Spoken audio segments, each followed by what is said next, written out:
Good morning, everybody. Welcome to the Falling Walls Lab, to the Falling Walls Qualifying Lab. My name is Topi Lehtipuu. I'm the Master of Ceremony. Welcome to this ceremony of innovation. What is Falling Walls Lab? The idea is that you competitors, welcome to all of you. You will present your breakthrough, your innovation, your initiative in 3 minutes and try to convince our distinguished jury, which will evaluate your work using 3 factors: breakthrough factor, impact factor, and the performance quality factor. What will you get if you qualify to the Falling Walls Lab final in Berlin on the 8th of November? You will get your own slot there, own performance performed there. Your travels and accommodation will be paid, wonderful. And you, of course, you will be very much connected to senior innovators, to people who work among the enterprises which are in the center of innovation of our society, and also, of course, all the distinguished representatives of scientific institutions. And what else? Of course, you are very much doing the networking stuff between yourself. You get to know other young innovators. Now, how will this day advance? What are the rules of this day? Now, the magical 3-minute time will be presented on 2 displays here. There's another one. Actually, your performers, you will see from this computer another 3-minute time running. At the moment of when the last 30 seconds begin, there will be a noise, something like something like this, and the display, the screen, starts to turn red. And when your time is over, you will hear a horn sound. It's very clear. And if you want still to continue, I will kick you out. And in the end of the day, of course, we have a festive award ceremony when we announce the winners and give them diplomas. Now I would like to give the word for the partners and supporters. So Abo Agora Symposium, University of Turku, and Åbo Academy University, who have made this event possible. So please, Anna Haapalainen on the behalf of Abo Agora Symposium.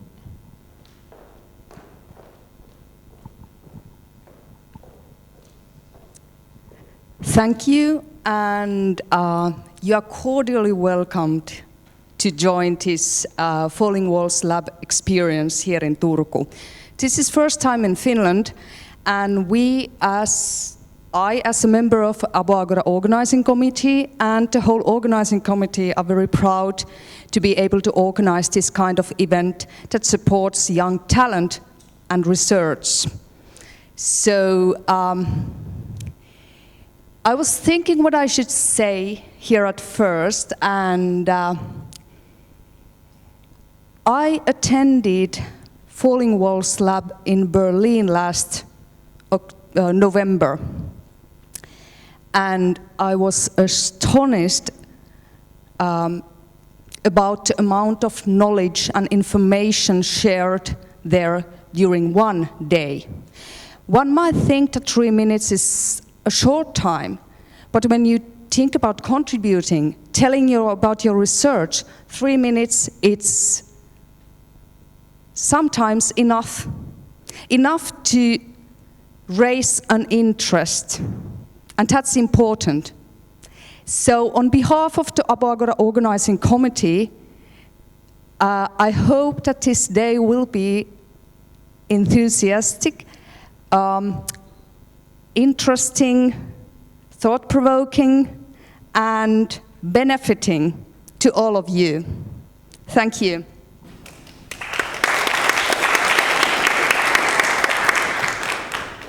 And Hannu Salmi, the Professor of Cultural History from the Turku University.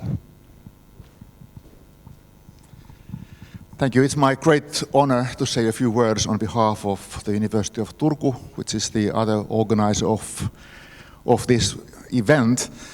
And it's a pleasure to cooperate with Åbo Academy University. And these two universities have actually been here already for 100 years, and it's actually about the time to bring up new innovations together with two of us. We know that we are actually living in a very difficult situation in many ways in academic research, and we actually live in the middle of different political, social, economic uncertainties today. And I think that in this situation particularly, it's important to try to break the walls of academic pigeonholes and try to go over to the other areas and to hear what other researchers have to say. And I think this very idea of breaking the wall is something that is very warmly welcome in the academia, especially today, since we know that many of those current challenges that confront us cannot be solved by one single field of research. We need cooperation, and I feel that this particular way of doing it might be one solution for that work. So I hope that this will be a certain breaking event, and it's a pleasure to organize it for the first time in Finland. I would like already at this point to thank our young presenters that actually took the challenge to come here. It's very highly appreciated, and I already thank our distinguished jury for your commitment. You are all warmly welcome to this day, and I hope you have an inspiring day.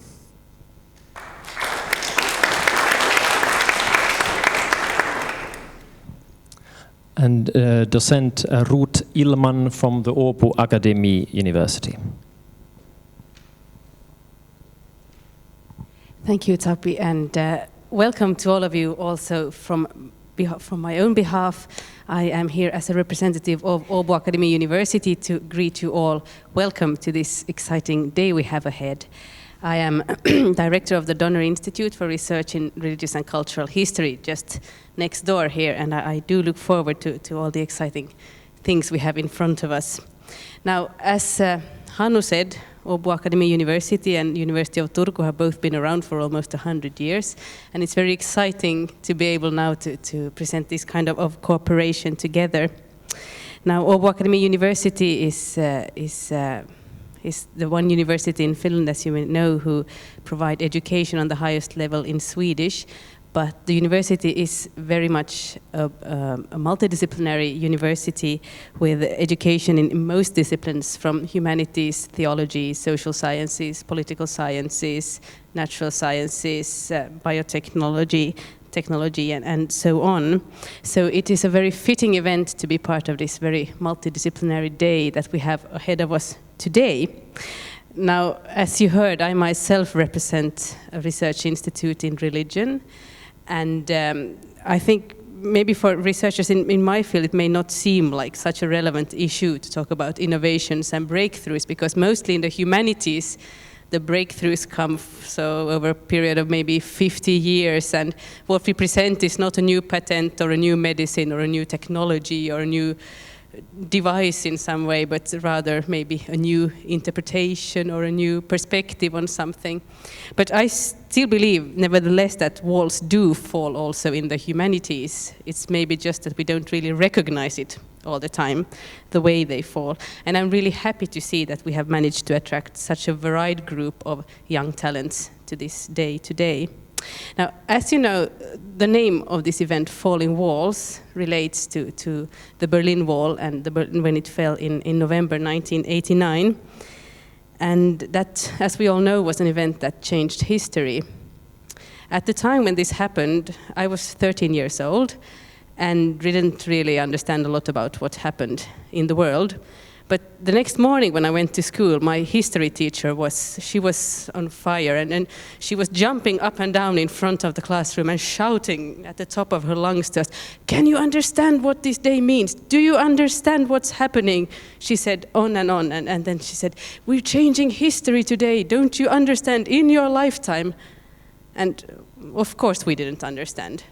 It was just too big to understand and to grasp when you were 13 years old. But later on, of course, this has become evident to me and to the rest of us.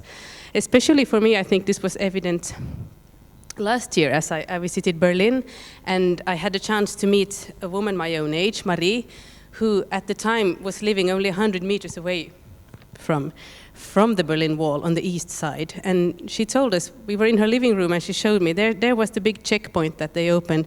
And I was 11 years old and I stood here on the balcony and I saw what happened.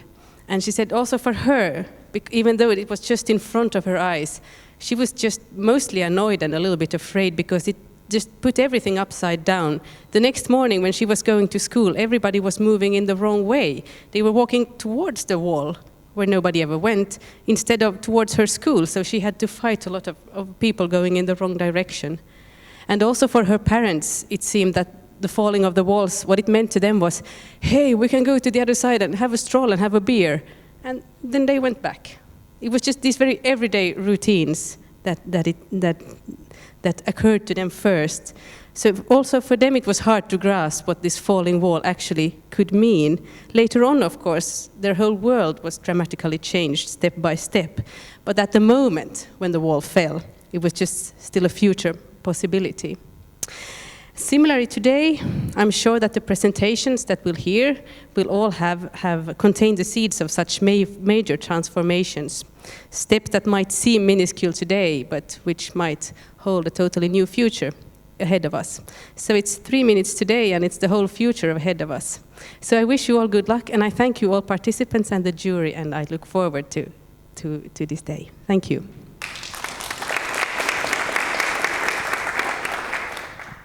Thank you, Ruth. I would like to introduce you the Magic Six, the jury, which is also kind of it's a group which kind of never been together and might never be together again. A very various mixture of different disciplines.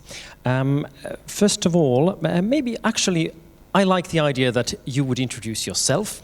I would like to start with Lea. So Lea Sistonen, professor of cell and molecular biology here from Turku Åbo Academy. Thank you. Thank you for inviting me here. I represent the cell and molecular biology and biotechnology. I'm professor at Åbo Academy University. My specialty is stress. I work on cell stress.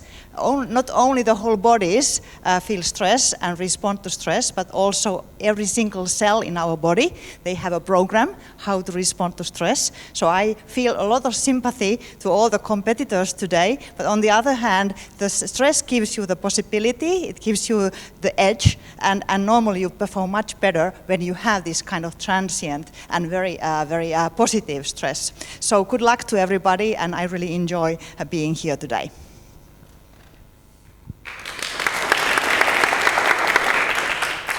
Good morning, I'm Jean-Luc Lehners. I work at the Max Planck Institute for Gravitational Physics in Potsdam, near Berlin. I work on the early universe, I'm a cosmologist. I try and find out what happened around the time of the Big Bang and perhaps even before the Big Bang. And if you want to hear more about that, I will give a talk on this on Thursday here. Thank you. My name is Alf Rehn. I represent the business school at Åbo Academy University. I'm a chair management and organization, and wish to say to everyone that we are truly looking forward to your wall breaking and hopefully also new wall building. Thank you very much. Hello folks, my name is Mika Marjalaakso. I'm a small-scale business angel and a serial entrepreneur. I'm here today representing myself. I'm been investing in all kinds of things related to software and hardware. Right now I'm looking at especially the digital medical devices and molecular biology and genetics. So I hope that's going to be a wonderful day for everybody. Thanks. Hello, everybody. I'm Anna Kovalainen, academic professor from University of Turku. I really look forward to your presentations.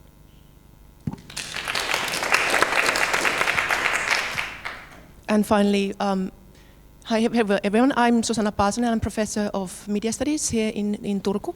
I work in sort of new media research, cultural studies, studies of embodiment, and I'm really excited to be here.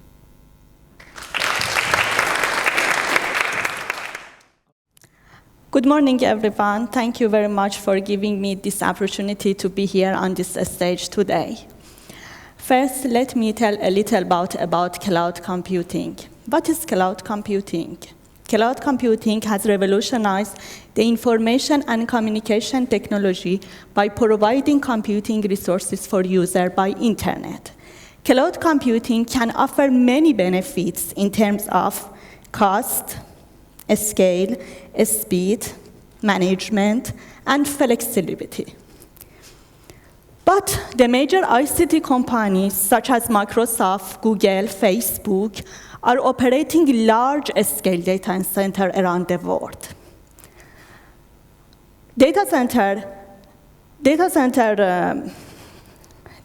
is a facility used to house computing resources. However, the growing request of cloud has increased the energy consumption of data center, which has become a critical issue. Data center increase energy cost for government and business. Based on the US report in 2006, 61 million kilowatt of total US power consumption used by data center. And the cost is $4.5 million. This cost becomes double in 2011. High energy consumption not only translates to high cost, but also leads to high carbon emission, which is not friendly for the environment. US data center contributed 44 million tons of carbon emissions. That is equal the output of 8 million vehicle passengers. It's so terrible for the environment. So we need to think a green data center.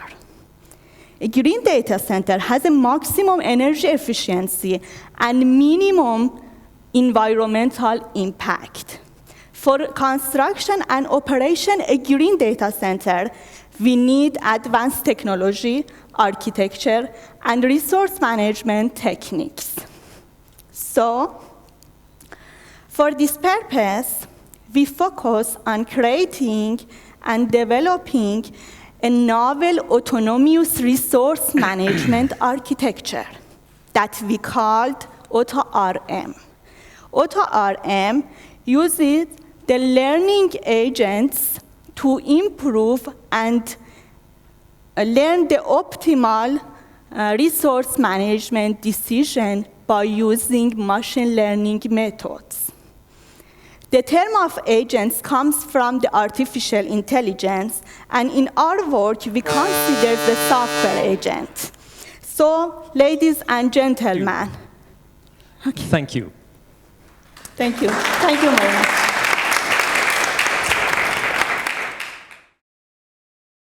Hello everybody, my name is Mika Hämäläinen, and I will start my presentation by breaking the wall between the lecturer and the audience. Hi, what's your name? Mia. Have you ever played Angry Birds? Okay, thank you, Mia. Okay, thank you. Angry Birds is one of the most downloaded applications of all the time.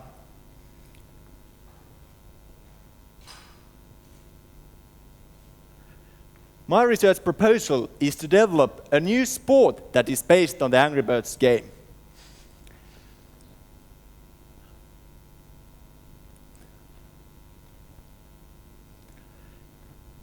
The project has two steps.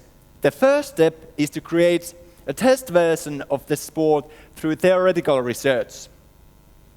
The second step is to refine the test version by tutoring an interactive course. Currently, my research project has neither funding nor permission of Rovio, the developer of the Angry Birds game. However, through this presentation, I wish to inform Rovio about my aspirations and also convince the company that this project is worth investing in. There are two reasons why I would be the right person to execute this project. First, I have the required analytic skills. I will defend my doctoral thesis about philosophy of sport next year. Second, I've been always interested in creating new things and transforming existing ones.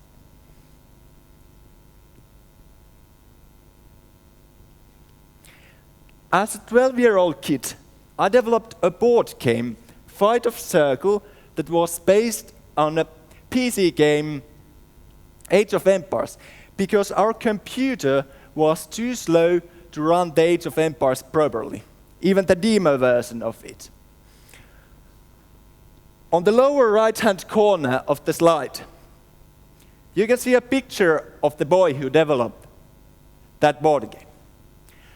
What I'm asking you, they are not members of the jury. Please, give that boy a chance to fulfill his dreams. Thank you. Thank you.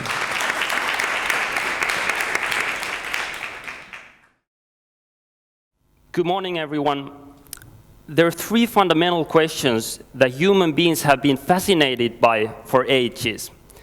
Namely, where do we come from, what are we, and where are we going? In our research, we mainly focus on the first question, but we're also hoping to shed light on the third one.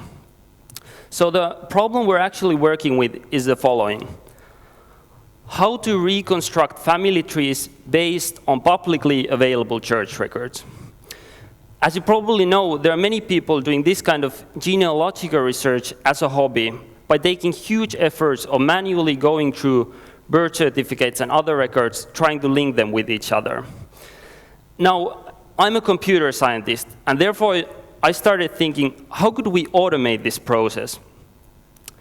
Well, late last year, we obtained a copy of all the digitized church records from Finland, a total of about 10 million records, dating all the way back to the early 17th century. And since then, we've been working on methods for automatically reconstructing the whole Finnish family tree spanning over 300 years. I have to stress, this is not an easy problem for many reasons. There are lots of typos in the data, and even if you knew the name of a person exactly, you wouldn't know which one of all the people with the same name it would refer to. But it turns out that we can use similar methods than, say, Google uses when you look for a person but don't know exactly how it's supposed to be written. And eventually, we can turn this reconstruction problem into a combinatorial graph matching problem and solve it efficiently using state-of-the-art data mining methods. I think this is an extremely exciting problem, both from the technical and the application point of view. But what I think is even more interesting will be the analysis of the tree. By analyzing the evolution of the family tree over centuries, we would be able to quantitatively address questions such as how strong class division is exhibited in the marriage patterns. Are there some branches of the tree that never mix with each other? And how does this change over time? Or how do external events such as wars affect the structure of the tree?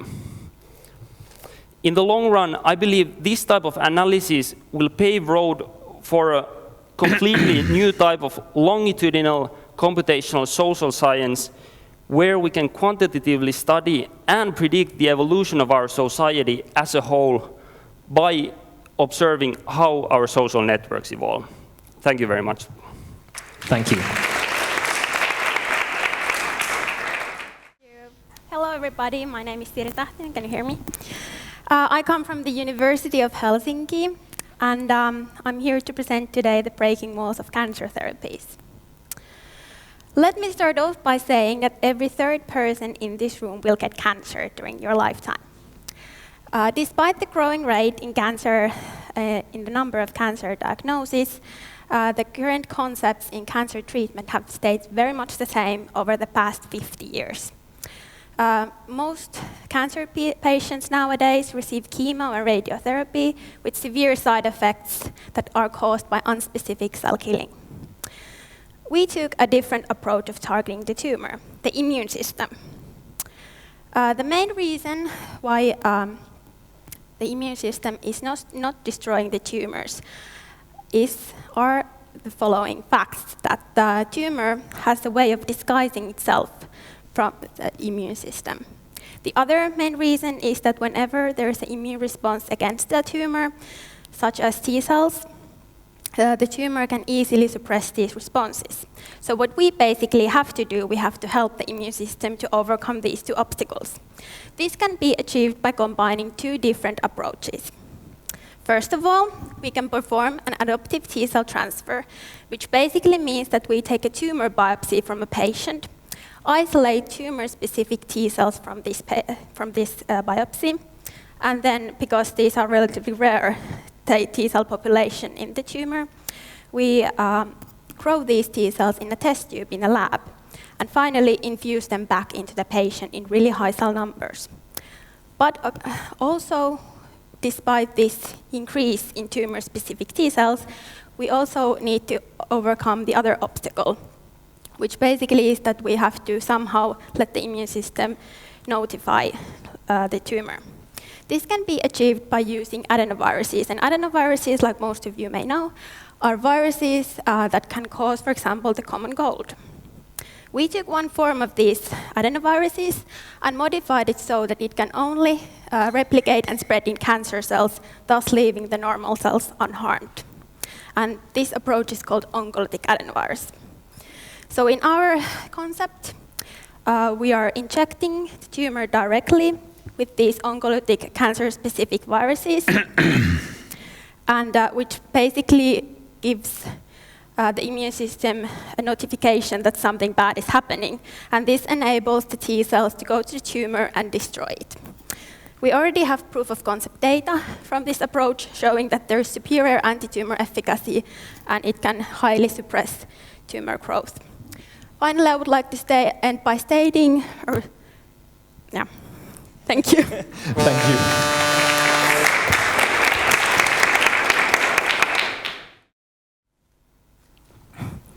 Thank you very much. And I'm very excited about this opportunity to talk about modern family life here. And I'm standing here as a researcher, as a conscious living coach, and as a dedicated mom.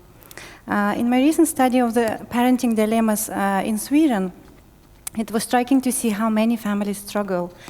And the most difficult problem is parents try to balance work and family, and time for work and time for rest. And this is exhausting and often leads to stress, health issues, relationship problems, behavioral problems of their children, such as addictions and conflicts. So parents really feel trapped and want to transcend this wall. That's why they're asking, and that's the direct quote, we wonder how we can live in a more quiet and harmonious home environment. And let's look at the context where this parenting trap exists, because research shows that the family practices has been really changing during the last decades. And one of the biggest issues is the divorce rate is getting up. In 2012, in the European Union, 2 million marriages were registered, while there was 1 million divorces. And moreover, we're living in a multicultural society that offers the whole spectrum of mixed messages for both children and parents. And in the Western cultures, children are no longer seen as objects of socializations, rather than agents that partly shape their life. Therefore, we as parents have to face and accept the fact that if we are to co-create a new family dynamics with our kids, we have to reconsider the way how parental authority works. And what's the solution? We have to make the choice. We have to consciously create a new parenting story, both individually and collectively. So let's ask ourselves, what do we want to create? What parents do we aspire to be? What children do we want to raise? Happy, healthy, obedient, flexible learners? In my research shows that the parents are trying to construct a framework where they want to raise self-confident, independent, well-behaved child who will become a good citizen in the future. And now we're going to take a look at parental responsibility, because most parents say, well, it's so heavy, this is so much duties, we have to work and we have family. And I would suggest if you look in another way, we can take responsibility. We can find new ways of responding to these new challenges, of responding to these new contexts, and co-create with our kids. And now, how can I contribute with my to breaking the wall of the parenting trap? So the first thing, I'm going to do research. I'm very excited to start my PhD project in September, and I will be looking how identities and morality are created in reconstituted families in Sweden. And I will employ ethnographical approach so I can look at micro-relationships, how the wall holds. So the next step will be to create an experiential learning program for parents where they can go, look at the framework they're creating, and then embody the change. Thank you so much.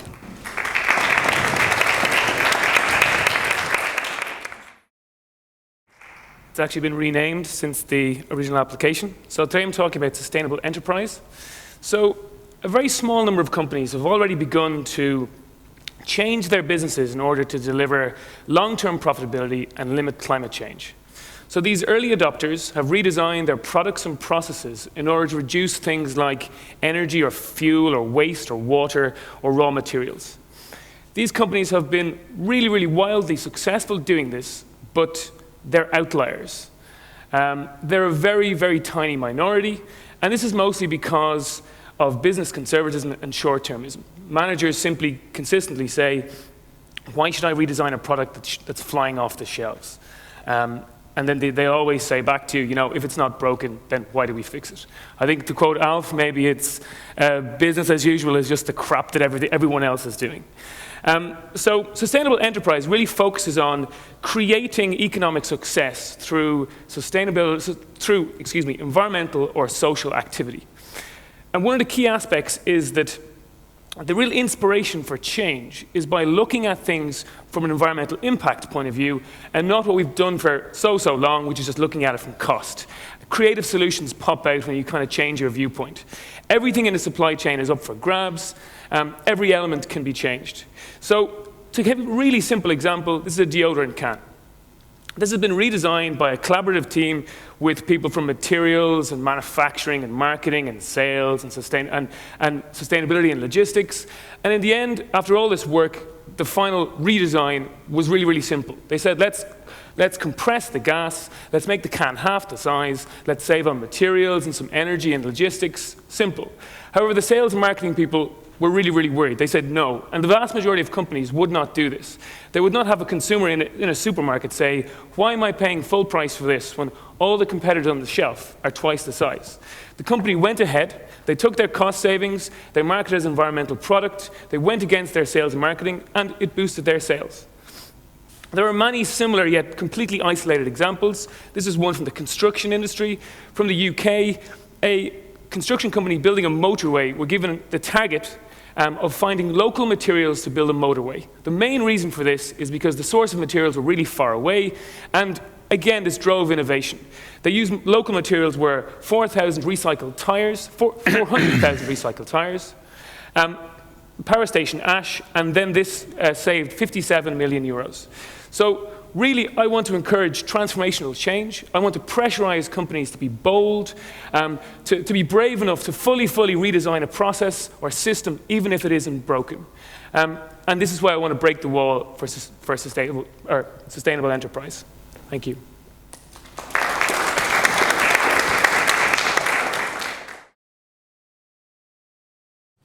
So hello, I'm Veli-Matti Karvatti from University of Turku, and I will be talking about this. Any of you know what that is?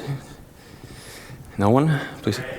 Whale, perfect, thank you so much. It's definitely a whale.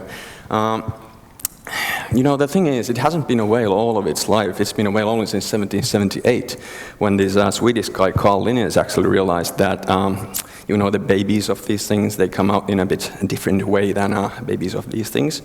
And it was long to the 19th century when quite a few governments actually were ready to accept the whale as a whale because, they could only tax fish and not whales.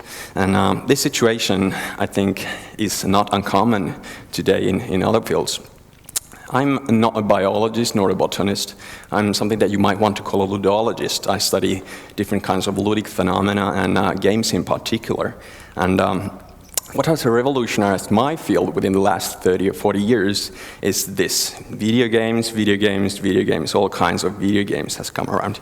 And what I think we have here is a bit of a similar situation. A whalefish situation, we might call it. I don't think the video game actually is what it claims to be. So what a game is, we might want to take a look at the dictionary, which is actually not really useful. It talks about amusement generally. So in order to understand how games have been understood within the last thousands of years, we might consult etymology. So what is game? One of the suggestions comes from the German word Gumpen, which implies jumping and other physical activities, and the other one is Gothic word gamen, which implies partner and fellowship. So basically, games have been understood within the last thousands of years from the perspective of physical activities and social activities. Now, what about video games then?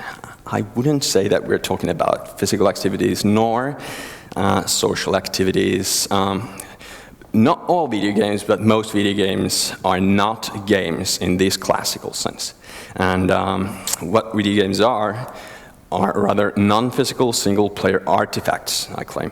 So now I'm not a medical researcher. I'm not going to provide you a cure for cancer or anything like that. I'm a theorist of culture, and my contribution with this argument could be perhaps an insight of the human lives today. And I will actually leave it for you to figure out yourself, what does this fact that we call these non-physical single-player artifacts games mean? Thank you. Thank you.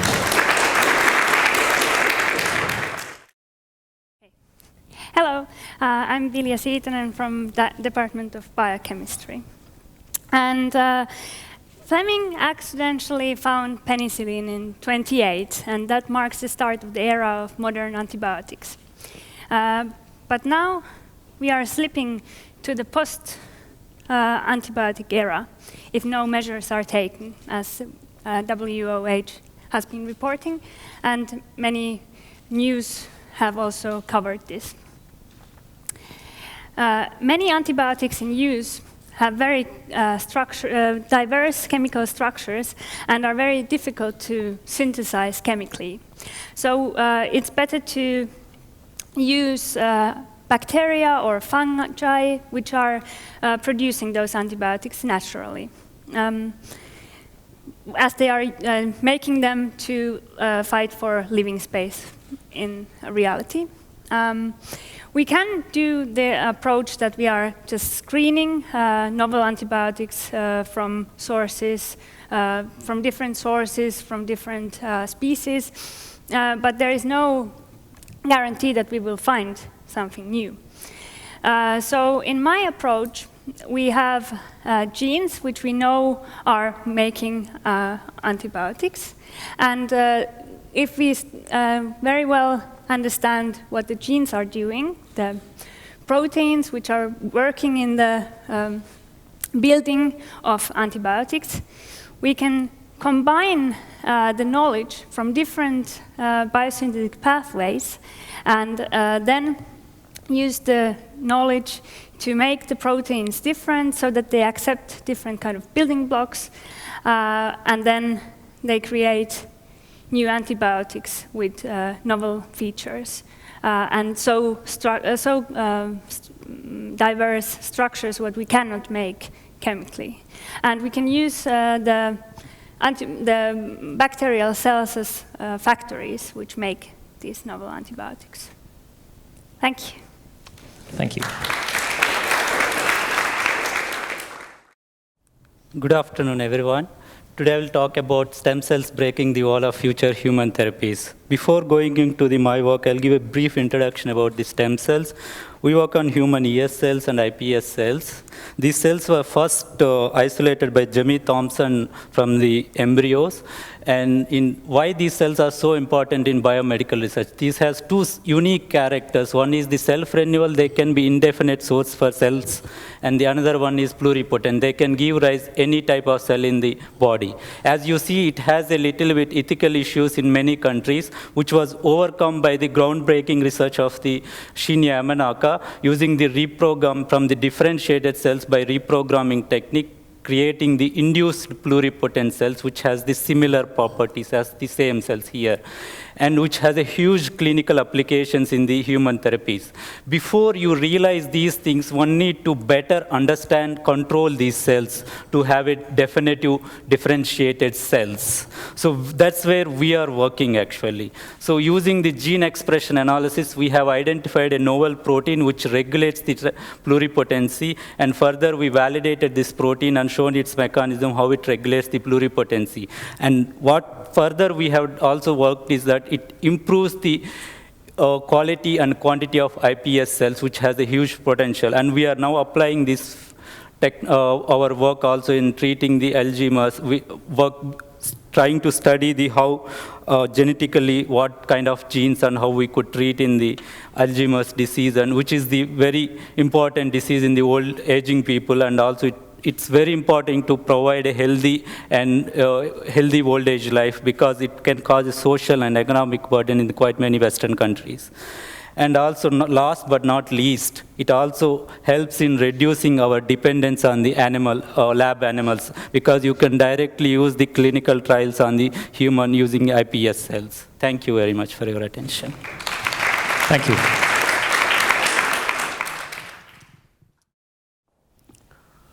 Okay, good afternoon.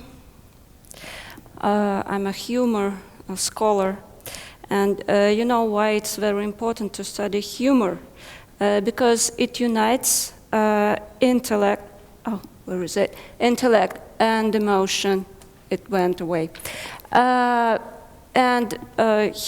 People, we are always in between whether to think or whether to be emotional, and it is very important how to combine it at the same situation. But humor can unite the both intellect and emotion, but humor scholars can't. And they still study intellectual, emotional, and social components of humor separately, unfortunately. So there's no general theory. And we don't know why humans have humor from the evolutionary point of view. So I offer to use collective activity theory, and these are people who elaborated this very complex theory to understand it.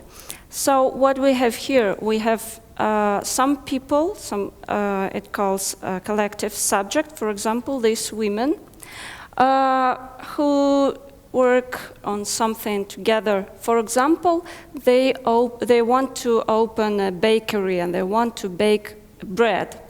But each of them have different motives why they do it. For example, one needs money, one likes bread and wants to have it fresh at her home, and one is professional baker. And sometimes, and very often, their motives can contradict. For example, if we do excellent bread, it costs a lot, and it might be not so profitable. So they have to argue what kind of bread we will do and what technology we have. So they are thus celebrating meanings about their shared object.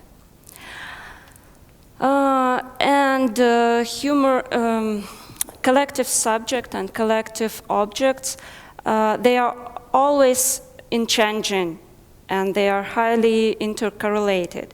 So how humor can help in this discussion? Because humor can combine also the idea, for example, if a joke in this discussion is about this new meaning, it's creativity, but a joke also amuses, so people, the others, they support this idea. And vice versa, if you like any joke, you later will support this person's idea. So I would assume that humor aim is developing new meaning in collective activity. Thank you.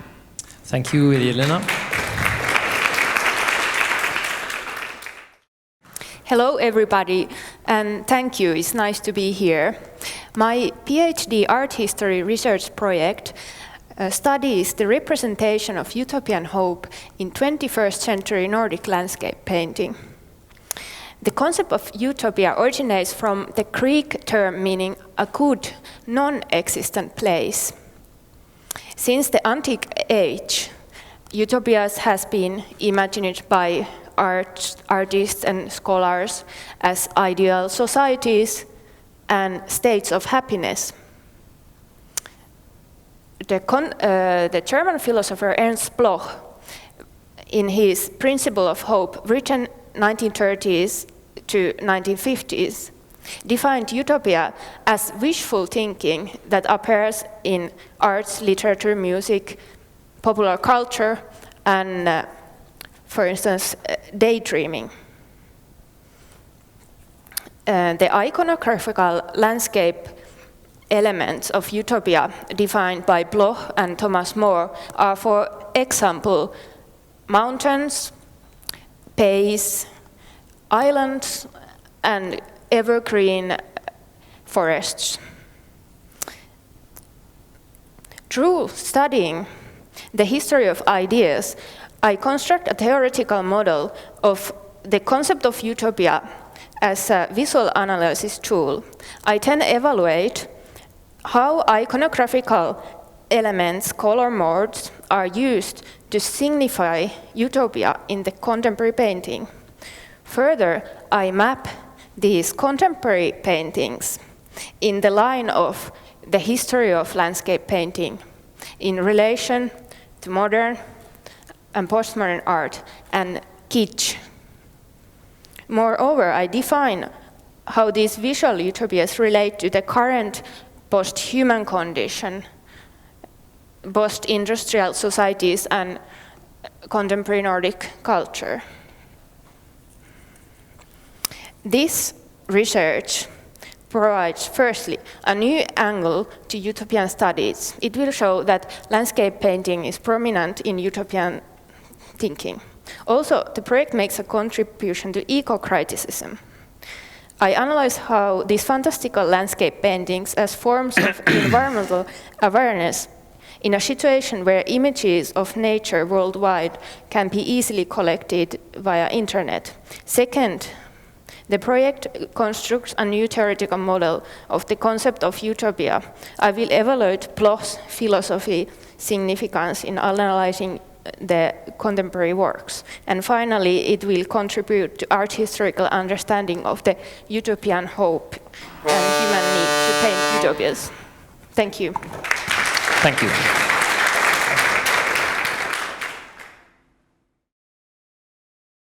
So we have a list of 3 winners.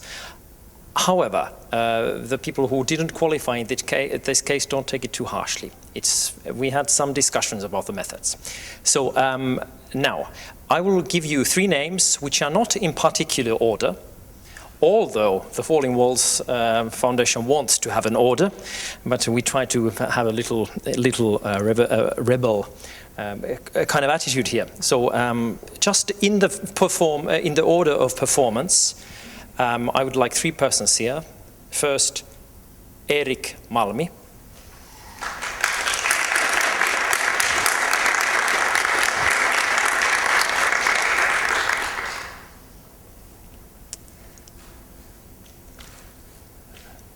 Then Veli-Matti Karhulahti.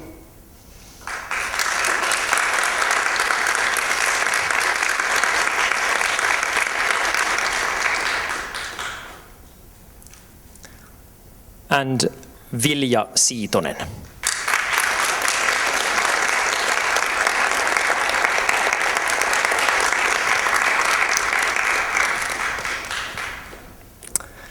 So maybe just, I don't know, what do they do in theater? I'm an opera singer, I don't know. So let's bow together.